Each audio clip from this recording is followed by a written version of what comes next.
Y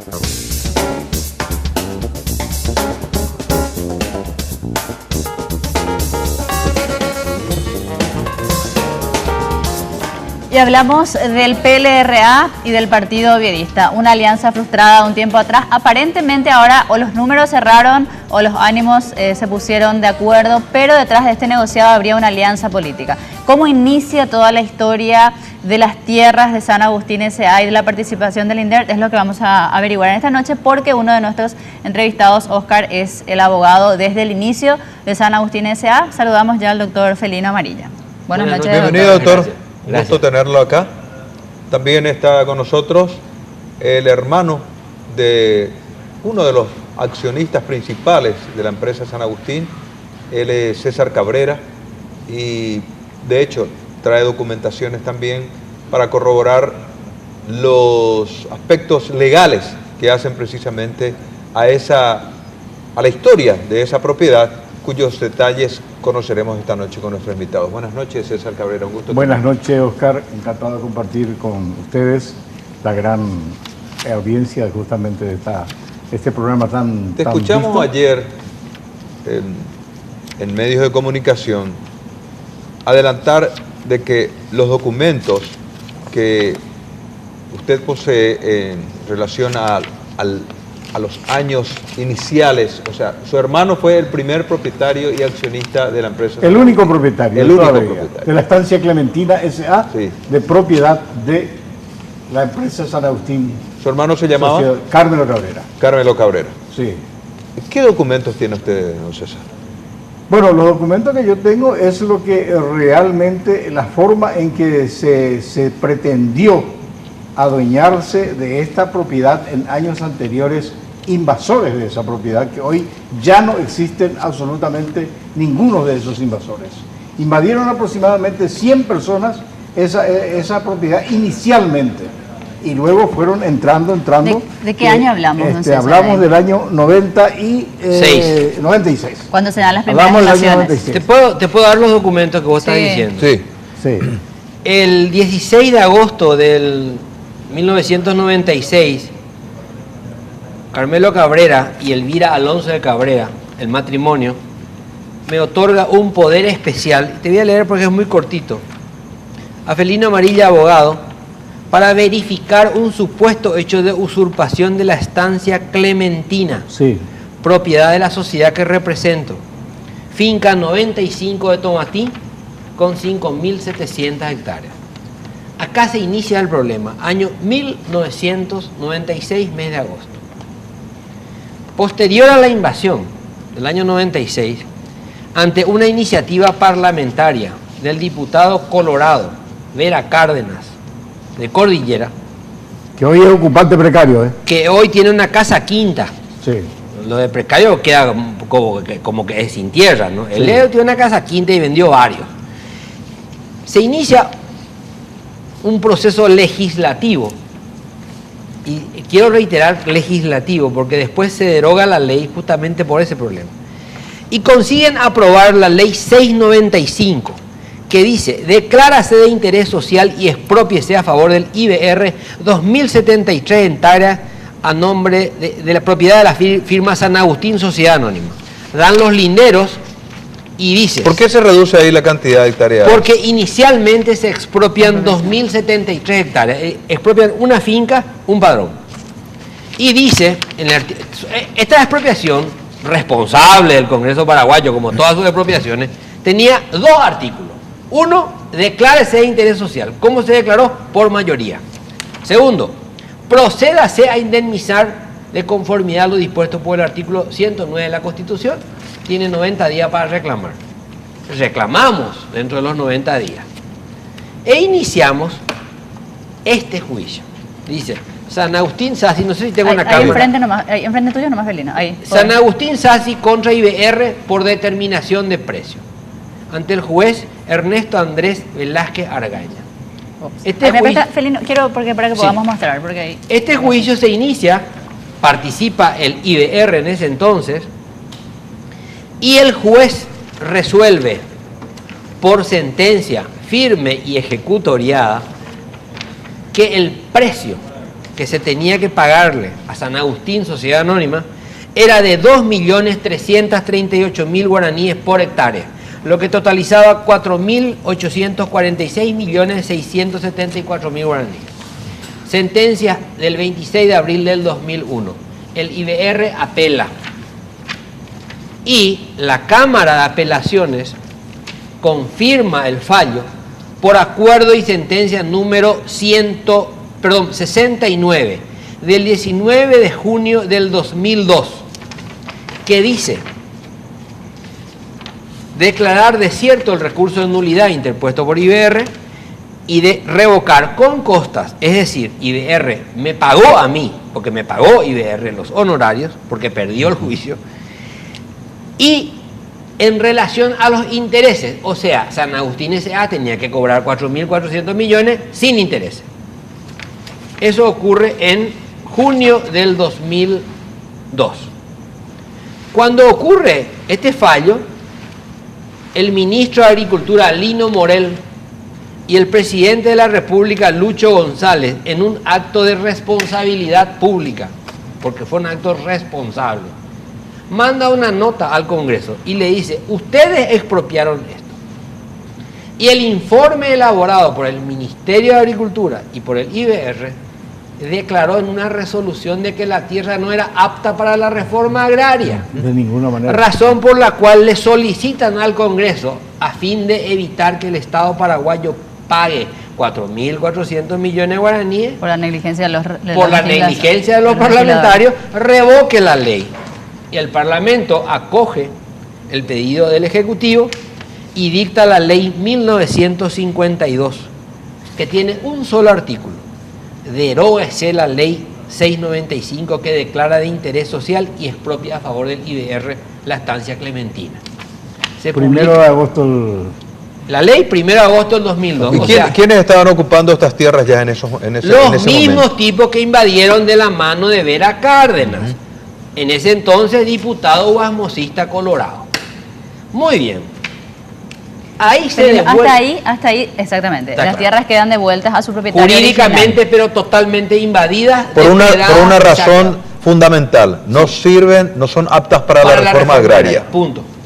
Excelente. En ese interín, mi hermano entra en una desesperación porque él creyó que iba a cobrar ese dinero. Entonces yo comienzo a trabajar en la zona y arreglo con todos los ocupantes para llegar a hacer una expropiación. No, es una decir, colonización de hecho. Un colonización asentamiento, privada. una especie de- Una colonización privada. Hablaste con todos los propietarios. Con todos los propietarios. o sea, no Todos propietarios, los los ocupantes. ocupantes. La mayoría de los ocupantes son ocupantes, pero de condiciones económicas. Ya aquellos invasores No estamos. ya no estaban más. Ninguno no estaba. Incluso, de ninguna manera esto puede llegar a negociarse de la forma que se negoció, teniendo en cuenta de que hay gente ahí adentro que está contando hasta con 400 hectáreas de terreno. Tengo el listado completo, el censo hecho por ¿Qué están haciendo con esa propiedad? Y Están tienen ustedes- casa Están quinta, ocupando. estancias, Todo, campos, todo, olería. Acá tenemos, por ejemplo, fracciones. La reforma agraria te habla de 10 a 20 hectáreas máximo. Para uso agrícola. Para cuestión agrícola. Ahí no tenemos terreno agrológicamente. Hay un dictamen del INDER Que dice que no es que agrícola. no es agrícola. Ok, ¿y cómo viene ahí Inder a entrar de nuevo en este momento? Entra de nuevo porque se volvió a solicitar de vuelta la expropiación y fue rechazada una vez más. ¿Quién solicitó Y- la expropiación de vuelta? El Parlamento. No, ¿Quién la los solicitó? ocupantes. La Ah. Los comisión ocupantes. vecinal recurre porque, como ya era un botín político, Sí. ocurrió un fenómeno interesante de analizar, que es la responsabilidad jurídica del Estado por los actos jurídicos del Parlamento. Sí. El Parlamento populistamente expropia. Cuando tienen que pagar, devuelven, pero dejan el combo. Todos Ah. los ocupantes dentro de la propiedad Sí. robaron la estancia, el edificio de la estancia, los ladrillos. 4.000 cabezas de ganado robaron en un año. Robaron todo, no quedó ni el cimiento. Ni el cimiento Se quedó. saqueó. Hay inclusive un recorte de la época que dice, Yo tengo ese recorte. comisario Loma Grande detiene una carreta que llevaba los restos de una casa, o sea, la carreta estaba transportando los restos de la estancia. Fue una cosa patética. Entonces, ¿qué hace la empresa? Se encuentra con que es propiedad de vuelta, pero con 200 ocupantes dentro. Ahí es donde yo empiezo a actuar. A buscar negociaciones. a buscar la con todos, negociación. Entonces, Sí. de ahí en adelante, se plantea una crisis económica para la sociedad. Claro. Y me dice el finado Carmelo Cabrera, ¿y cómo le vamos a sacar a esta gente? Y tenemos que desalojarle. Sí. Lo cual significaba un gasto inmenso. Y después una tremenda Y acción. después habían gente que tenía capuera, que tenía en casa, había una reivindicación. Jurídicamente era un millonario el tema. Carmelo Cabrera entra en convocatoria personal de acreedor. Él, no la empresa. Sí. Muy bien. Pero eso nada que ver. Interín fallece. Sí. Las acciones, propiedad de Carmelo Cabrera, único dueño, por supuesto, ¿dónde tienen que ir? Al sucesorio de Carmelo Cabrera. Sí. Para los herederos, ¿verdad? Bueno, al fallecer Carmelo Cabrera, yo dejo de ser abogado de la persona que me nombró a mi abogado como de la sociedad. Bueno. Yo me desayuno esto en diciembre, cuando me avisan de que el INDER había resuelto comprar las tierras. Diciembre 2012, ahora. Diciembre del 2012, el Día de los Inocentes. La compra de estas tierras se resolvió el Día de los Inocentes, el 28 de diciembre. Entonces digo, ¿y quién vende las tierras de San Agustín S.A.? Y ahí se destapa la caja de Pandora. Ahí aparece Oviedo Mato, Milciades Duré. ¿Cómo aparecen ellos? Sí. Es decir, Ahí ¿cómo se aparece como vinculan accionista. ellos? ¿Desde cuándo son Aparece como accionistas accionista. ellos? Como Del accionista, 2000. ¿cómo no? Como accionista, ¿por qué? Porque mi hermano le había entregado a ellos las acciones. Las acciones. ¿A quién específicamente, y César? le voy a- Lidio Oviedo. a Lidio Oviedo por un Que lado. es, Acá está. que es el padre del senador Oviedo Ah, Mato. sí. Jorge Oviedo Mato. Rosalía García, 25% su viuda en segunda instancia. Lidio Oviedo, 20,8%. Clara Orué, 1,6%.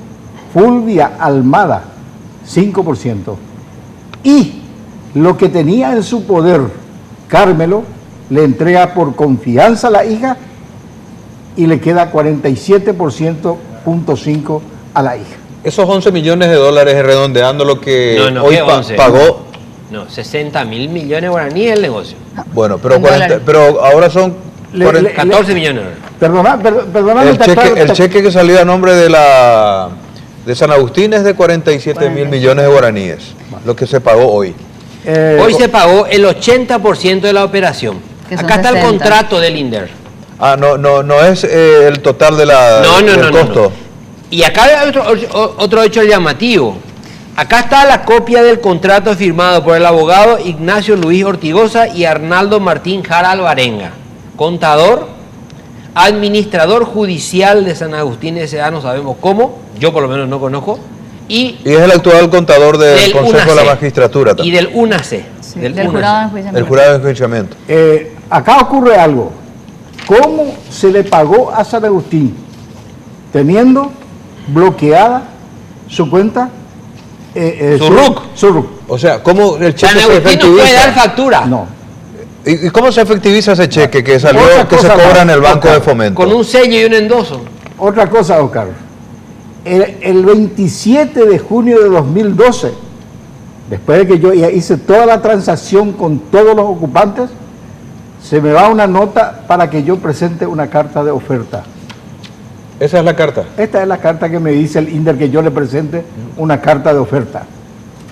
Pero cuando esto ya estaba la resolución de... No, la- anterior, de la- anterior. Sí. Junio del 2012. Ya, perfecto. La aceptación de compra es ¿Y diciembre del cuál 2012. es el monto que le Bueno, pusiste aquí, y César? no, yo no pude, yo no podía salir del trato que tenía con la gente de decirle que se iba a hacer una colonización Pero te privada. preguntaron cuánto En costaba la propiedad. En primer lugar. Y en segundo lugar, si yo salgo a ofrecer una tierra que el Estado dice categóricamente que no es agrológicamente para la reforma agraria, yo voy a convertirme en un delincuente. Entonces, el paso que yo he dado era negociar con todos los ocupantes a favor de la familia. Esa era la... Porque la operación, acá ocurren cosas interesantes que va a servir. Yo no creo que nada cambie. Yo no creo que Ortigosa termine procesado, ni que Oviedo Mato, ni que la plata se devuelva. No, vamos a ser claros. Simplemente lo que nos permite esta situación es explicar a la sociedad el mecanismo de la corrupción política en Paraguay. Porque esta es la cereza de la torta. Sí. ¿Qué pasa acá? La secuencia de lo ocurrido te indica que el IBR, que su continuación jurídica es el INDER, compra unas tierras que tenían un precio judicialmente determinado en sentencia firme y ejecutoriada y que agrológicamente no era apta para la reforma agraria. Eso es lo mínimo de lesión de confianza, lo que hace Ortigosa, lo mínimo. Pero sigue, recibe un informe, juntan un expediente, porque hay 4 expedientes administrativos al mismo tiempo de San Agustín. Y dice en el informe punto 6 de la famosa sesión donde se aprueba la compra, a foja 574 del 4 de julio del 2011, el abogado Osmar Escobar, de la asesoría jurídica del INDER, sugiere declarar colonización de hecho el asentamiento Santa Librada. A foja 575 hay una resolución de presidencia de INDER y declara colonización de hecho. Santa Librada. 2.200, Bueno, 2.025 hectáreas. ¿Qué pasa cuando se declara colonización de hecho? La ley, el estatuto agrario, con su artículo 8 de la ley 660 vigente, establece que cuando un inmueble se declara colonización de hecho, artículo 8, se establece como precio único de las tierras afectadas por las colonizaciones y urbanizaciones de hecho, el valor fiscal medio de ellas durante los últimos 15 años. O sea, ¿qué costaría eso de acuerdo al precio? Máximo 500.000 guaraníes la hectárea. ¿Y hoy se pagó? 10.500.000 guaraníes. Es decir, la suma de errores y horrores cometidos en este proceso, lo único que pone en claro es la negligencia culposa o dolosa de los gestores del INDER. Indudablemente. Vamos a una pausa. Después estamos aquí con nuestros invitados, Felino Amarilla y César Cabrera, respecto a este tema que estamos abordando desde el comienzo de Siglo a Siglo y se refiere precisamente a las compras de una tierra en la zona del departamento de la Cordillera.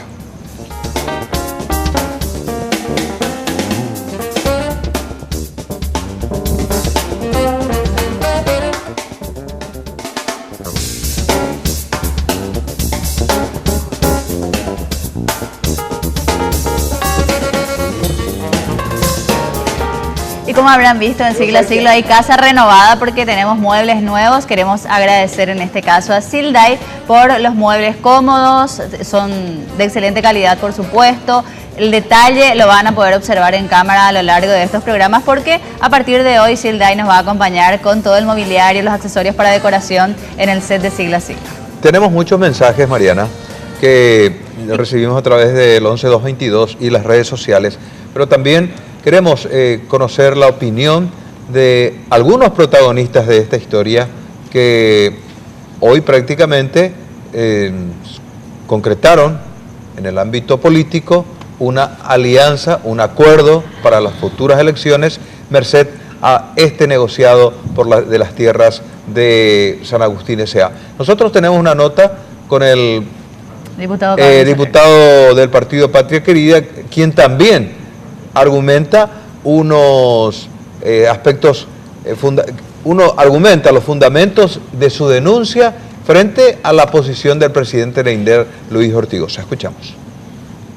Estamos hablando de una propiedad que tiene 3 tasaciones, 4 inclusive, porque hay una tasación judicial que habla de 2.300.000 la hectárea, hace un par de años atrás, y en el año 2012 se tasaron 3 veces, una en 6 millones, otra en 5.300.000 y la última en 10,5 millones, que es lo que finalmente se pagó. Nosotros concretamos finalmente un programa de regularización jurídica más en este caso, porque se trata de una función legalmente establecida para el INDER, es decir, es una obligación institucional regularizar inmuebles a favor de las personas que ocupan determinadas fracciones y que por distintos motivos jurídicos carecen de la posibilidad de que pueda acceder al título definitivo. Nos llama la atención de que todos los expedientes del INDER que tienen unos cuantos años a esta parte están siendo desempolvados misteriosamente en el INDER. Justamente es el resultado de nuestra política de regularización jurídica de la tenencia de la tierra, es que nos lleva a nosotros a ir pagando a los propietarios, en estos casos, para que los ocupantes puedan acceder al documento definitivo. En este caso en particular, es exactamente lo mismo lo que estamos haciendo. No puedo yo estar responsable o no puedo responder por toda la novela que se teje alrededor de la gestión pública que nosotros llevamos adelante. Y lo peor de todo es que las tasaciones, en la mayoría de los casos, se efectúan con un mismo tasador, que es el señor Clemote, tasador del MOPC, y todas las tasaciones superan ampliamente el precio de mercado o de la zona, en este caso, como ocurrió en el caso de Cordillera, ¿verdad? Por disposición de contrataciones públicas y por ley de presupuesto votado de vuelta por unanimidad por todos los diputados y senadores, es el Ministerio de Obras Públicas la entidad responsable de establecer el valor. Nosotros, por nuestra parte, evaluamos eso desde la perspectiva de la disponibilidad presupuestaria, si podemos cumplir o no. Y en este caso, el valor establecido en el departamento de Cordillera, 10 millones de guaraníes, es un valor desencajado de la realidad. La denuncia la recibimos a fines de febrero. Hicimos un pedido de informe el 13 de marzo al INDER de todo lo que guarda relación a estas compras. Hasta hoy no han sido respondidas, pero realmente no nos salimos la sorpresa, porque la resolución de compra de la tierra estaba firmada el 28 de febrero de este año, 2013. Y el pago se hace en miércoles santo feriado. O sea, evidentemente las cuestiones ya estaban prácticamente tomadas las decisiones. El propio Congreso Nacional, por unanimidad de sus miembros, porque no hubo ningún voto de disidencia, me obliga a mí como INDER, como representante del INDER, a pagar por estas fincas y no por otra. En la ley de presupuesto incluso salió expresamente de que el presupuesto es para pagar esta finca. Y llamativamente ningún parlamentario en ese momento dijo esta boca es mía. No se opusieron o no sabían lo que estaban votando o estaban de acuerdo con lo que se estaba haciendo. Es más, muchas de las personas que objetan este trabajo en este momento son los que más aplauden el programa de titulación y regularización jurídica. Deberían aplaudir esta gestión. ¿Su opinión, doctor Felino Amarilla? Realmente me sorprende Ortigosa. Pero es de buena escuela. Ortigosa del equipo Bombero Bota y Paco Valedesma. Excelente discurso. Excelente discurso. Lo que él tiene que explicar. ¿Y qué sentido tiene lo que estabas manifestando de que Opetacoar es el problema? ¿Qué significa eso? Y este es un negociado político, económico. Y quiero ser claro. Este no es el precio que se paga por la alianza. Este negociado se empezó a gestar en el año 2003. Esto no es que se hizo ahora y vos me das la plata y yo me alío, hago la alianza. No. Simplemente yo creo que acá se juntaron, se alinearon los astros, digamos. Pero esto no es el precio de la alianza. Yo creo que acá, a mí también me causa gracia cuando los colorados... O sea, que si Oviedo vivía no se producía este acuerdo. No. Este negociado se producía lo mismo. Esto se construyó para un negociado. Vamos a ser claros. La secuencia de actos administrativos reflejan que este negociado estaba haciéndose en administraciones anteriores. Lo que hace Ortigosa, y lo hace muy bien, porque me constan incidentes anteriores, como por ejemplo que le quieren pagar al ministro Hipólito Pereira, alias Pollito, por 43 hectáreas, 5 millones de dólares en Paraguarí. Eso lo hizo Ortigosa.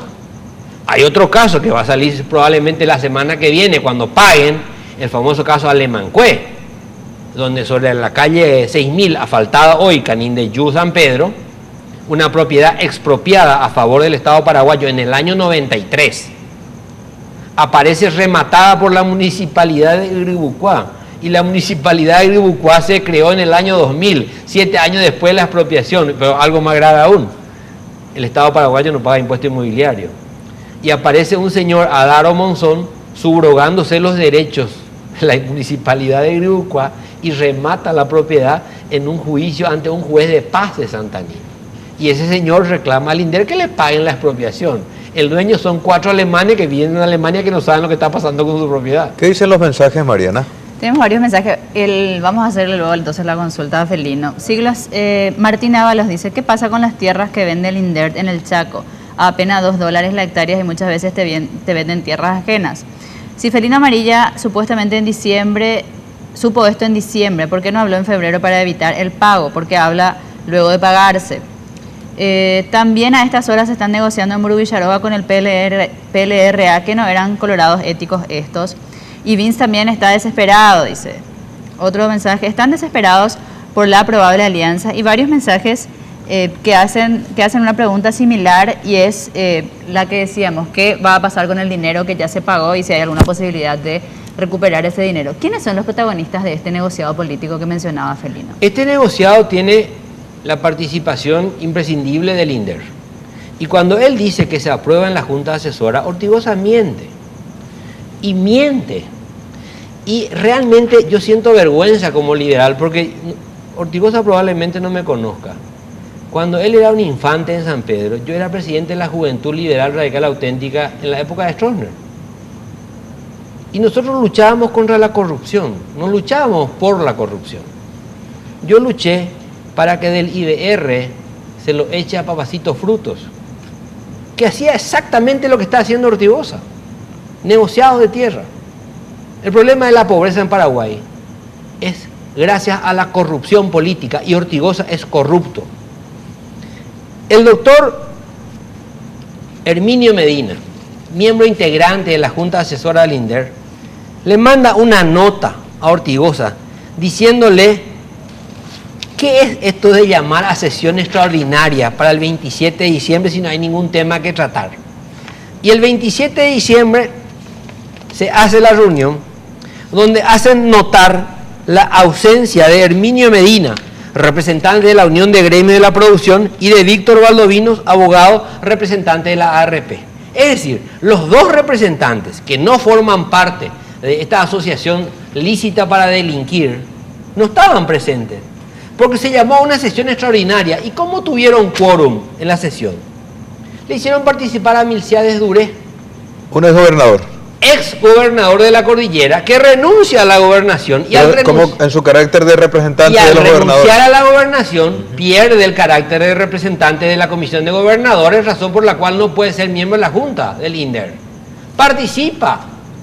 Este acto es nulo desde el principio.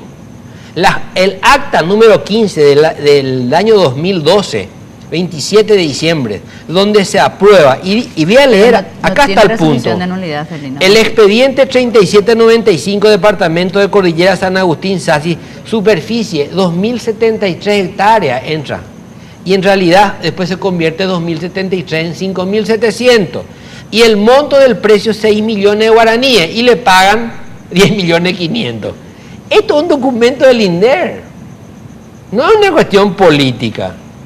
Y a más de eso, es el propio INDER el que declara colonización de hecho. Y es el propio INDER el que viola la ley, y eso lo firma Ortigosa.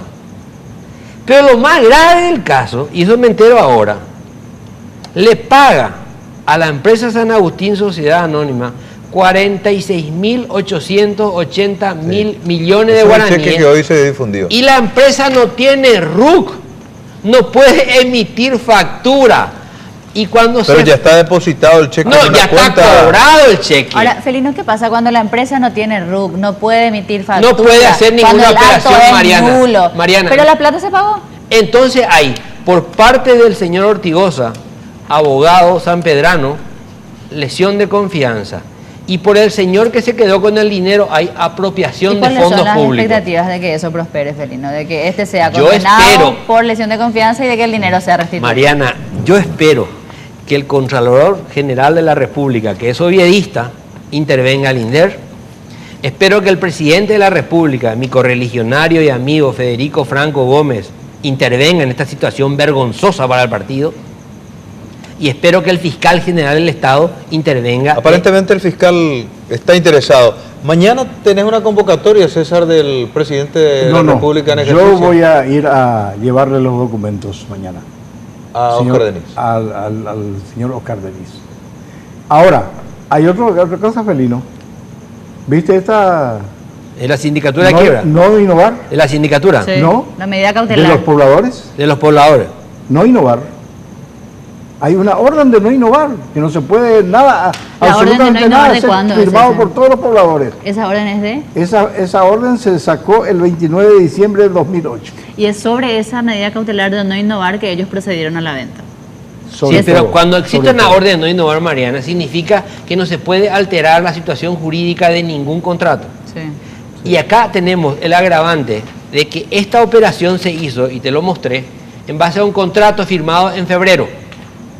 Y dice, se va a pagar el 80% contra la transferencia por escritura pública. ¿Por qué es eso? Porque el Código Civil establece que las operaciones de compraventa de inmuebles se realizan por transferencia por escritura pública. Tenemos que ver si se hizo o no la transferencia por escritura pública.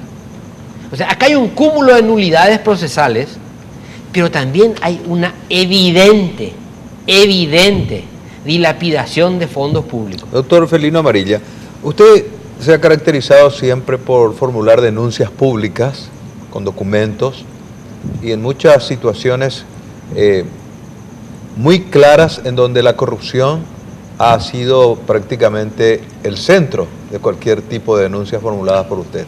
Entre todas estas que usted recuerda, esta de ahora es un acto de corrupción deslenable, reprochable para el gobierno nacional. Yo participé del proceso de los 16 millones de dólares de la transferencia de fondos de la liquidación de los bancos Unión y Oriental, por ejemplo, que estaba involucrado el expresidente González Macri. Y conocí la dinámica de la corrupción del poder desde sus inicios, en democracia y en dictadura. Yo pensé que con un gobierno liberal el manual de procedimiento iba a ser diferente. En materia de corrupción me sorprende el monto. Estamos hablando de 14 millones de dólares.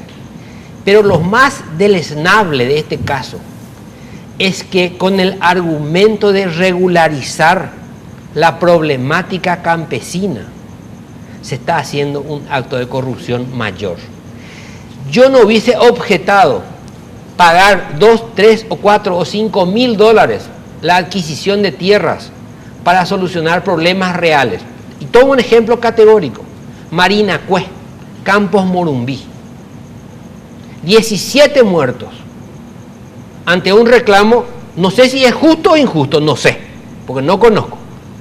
300 campesinos reclaman tierra en Marinacue. 17 muertos. Si este dinero se destinaba a comprar 2.000 o 3.000 hectáreas a $3.000 la hectárea, a $4.000 la hectárea. No, se resuelve pagar una propiedad difusa en su dominio del propietario. Una propiedad donde no hay conflicto social, donde nunca hubo un cierre de ruta, donde nunca hubo un muerto, donde nunca hubo nada. Es muy burdo lo que se hizo.